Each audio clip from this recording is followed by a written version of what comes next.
বিপদ ঘণ্টা বাজিছে পৱন খেৰাৰ।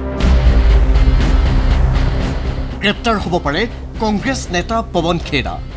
বিধানসভা নিৰ্বাচনলৈ মাজত 2 দিন থকা অৱস্থাত মুখ্যমন্ত্ৰী ডক্টৰ হিমন্ত বিশ্ব শৰ্মা আৰু পত্নী ৰেণিকী ভূঞা শৰ্মাৰ বিৰুদ্ধে বহুকেইটা গুৰুতৰ অভিযোগ আনিছিল কংগ্ৰেছ নেতা পৱন খেৰাই। মুখ্যমন্ত্ৰীৰ পত্নীৰ হাতত 3খনকৈ দেশৰ পাছপৰ্ট থকা বুলি অভিযোগ অনাৰ লগতে ডুবাইত সম্পত্তি থকা বুলি 2খনকৈ সংবাদমেলযোগে অভিযোগ উত্থাপন কৰিছিল পৱন খেৰাই। এই সকলো অভিযোগ নৎসাতৰ সমান্তৰালকৈ আইনৰ কাষ চাপিছিল মুখ্যমন্ত্ৰীৰ পত্নী আৰু তাৰ পাছত তেলেংগানা হাইকোৰ্টৰ পৰা ট্ৰেঞ্জিট জামিন লাভ কৰিছিল খেৰাই। কিন্তু পৱন খেৰাক তেলেংগানা হাইকোৰ্টে বচাব নোৱাৰিলে। তেলেংগানা হাইকোৰ্টৰ ৰায়ক চেলেঞ্জ কৰি অসম চৰকাৰৰ চলিচিটেড জেনেৰেল তুষাৰ মেহতাৰ দ্বাৰস্থ হৈছিল উচ্চতম ন্যায়ালয়ৰ।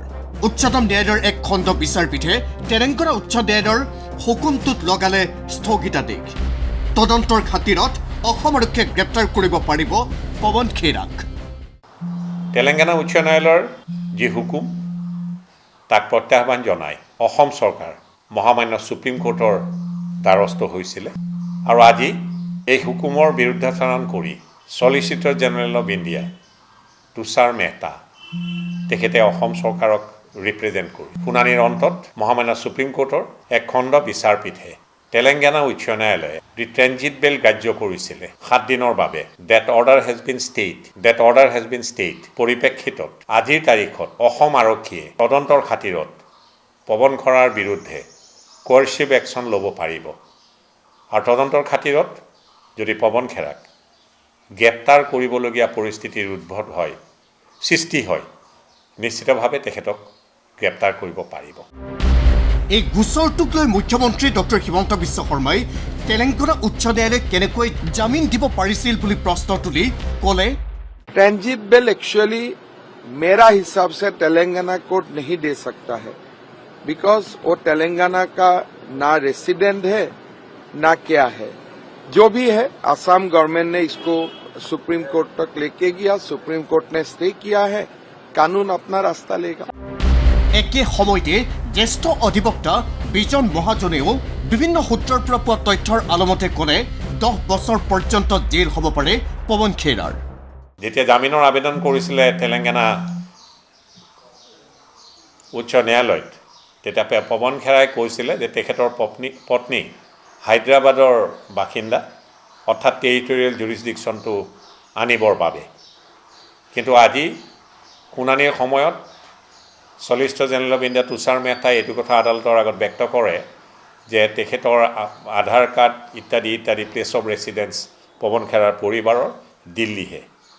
আৰু ৰায়দানটোত সম্ভৱতঃ 4ৰ্থ স্তম্ভৰ পৰা আমি যিখিনি গম পাইছোঁ তাত এটা কথা সুপ্ৰিম কোৰ্টে লিপিবদ্ধ আকাৰত কৈছে যে যিমানখিনি ধাৰাত BNSৰ আৰু অন্যান্য আইনৰ অধীনত যিবিলাক ধাৰাত গোচৰটো ৰুজু হৈছে তাৰে এটা ধাৰাত যদি পৱন খেৰা টাইলৰ অন্তত দোষী সাব্যস্ত হয় 10 বছৰলৈকে কাৰাদণ্ডিত হ'ব পাৰে।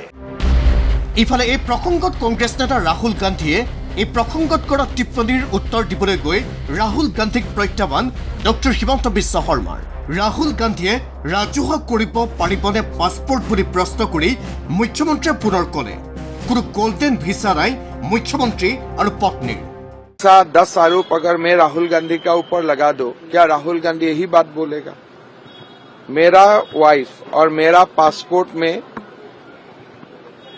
जनताओं का सामने, आप लोगों का सामने रख दूंगा। क्या राहुल गांधी अपना पासपोर्ट हमारा सामने रखेगा? क्या राहुल गांधी देश को बताएगा वो कितना कितना देश में जाते हैं? तो राहुल गांधी को हर सलन ये बात बोलने का पहले याद रखना चाहिए कि वो भगवान नहीं है।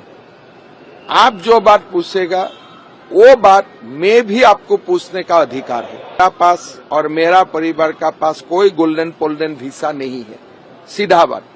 लेकिन उनका पासपोर्ट हम देखें तब मुझे मालूम पड़ेगा वो कहाँ कहाँ गया है। এতিয়া কথা হ'ল বিপদৰ পৰা হাত সাৰিব পাৰিবনে খেৰা? এইখিনিতে পৱন খেৰাই যে এই সময়ত গুৱাহাটী উচ্চ ন্যায়ালয়ত জামিনৰ বাবে আবেদন কৰিব পাৰিব সেয়াও ক'লে জ্যেষ্ঠ অধিবক্তা বিজন মহাজনে।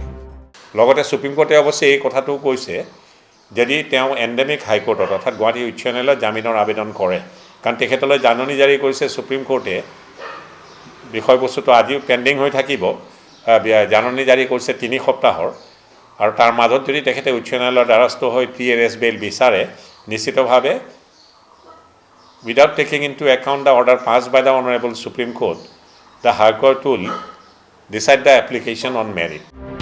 এতিয়া পৱন খেৰাই নিজকে উদ্ধাৰ কৰিবলৈ কি কৰে সেয়াহে হ'ব লক্ষণীয়। ভিডিঅ' জাৰ্নেলিষ্ট হৰি বড়োৰ সৈতে ৰাজু বৰুৱাৰ ৰিপৰ্ট ND24।